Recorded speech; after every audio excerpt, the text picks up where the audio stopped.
జావేద్ అఖ్తర్కి విష్ణు చురకలు. ఈ మధ్య అమీర్ ఖాన్ 60వ సంవత్సరంలోకి అడుగుపెడుతున్న సందర్భంలో జరిగిన ఓ కార్యక్రమంలో దక్షిణాది సినిమాలపై, ముఖ్యంగా తెలుగు సినిమాల మీద, తెలుగు ఆర్టిస్టుల మీద దారుణమైన కామెంట్లు చేశారు. ముక్కు మొహం తెలియని దక్షిణాది నటుల సినిమాలు 700 కోట్లు, 1000 కోట్లు వసూలు చేస్తున్నాయని, హిందీ సినిమా ఏం చేస్తుందని అక్కస్తో కూడిన అసహనం వ్యక్తం చేశారు. సామాన్య ప్రజలు కూడా జావేద్ అఖ్తర్ కామెంట్ల మీద ఆగ్రహం వ్యక్తం చేస్తారు. కానీ టోటల్ ఫిల్మ్ ఇండస్ట్రీ నుంచి ఒక్కరంటే ఒక్కరు కూడా జావేద్ వ్యాఖ్యలను ఖండించలేదు. కానీ పాపులర్ హీరో విష్ణు మార్చి 14న తన సోషల్ మీడియా అకౌంట్లో జావేద్ కామెంట్ల మీద సెటైర్ వేశారు. 1931 మార్చి 14న మొట్టమొదటి హిందీ టాకీ సినిమా ఆలం ఆరా విడుదలైంది. ఈ సందర్భంగా విష్ణు మంచు భారతీయ సినిమా పుట్టినరోజు శుభాకాంక్షలు తెలుపుతూ ట్వీట్ చేశారు.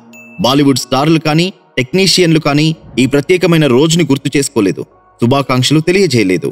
కానీ పాన్ ఇండియా సినిమా కన్నప్పతో దేశవ్యాప్తంగా ప్రేక్షకుల ముందుకు రాబోతున్న విష్ణు మంచు సినిమా పరిశ్రమలోని ప్రముఖులందరికీ, తన తోటి సినిమా వారందరికీ భారతీయ సినిమా పుట్టినరోజు శుభాకాంక్షలు తెలిపారు. ఇక్కడ విష్ణు హిందీ సినిమా అని కాకుండా ఇండియన్ సినిమా అని పేర్కొనడం అందరి మనసులను ఆకట్టుకుంది. ఓ సిన్సియర్ సినిమా మనిషిగా తామందరూ ఒకటేనని ఈ ట్వీట్తో చాటి చెప్పారు. అంతేకాదు, జావేద్ అఖ్తర్ కామెంట్లకి పరోక్షంగా ప్రతిస్పందిస్తూ చురకలేశారు.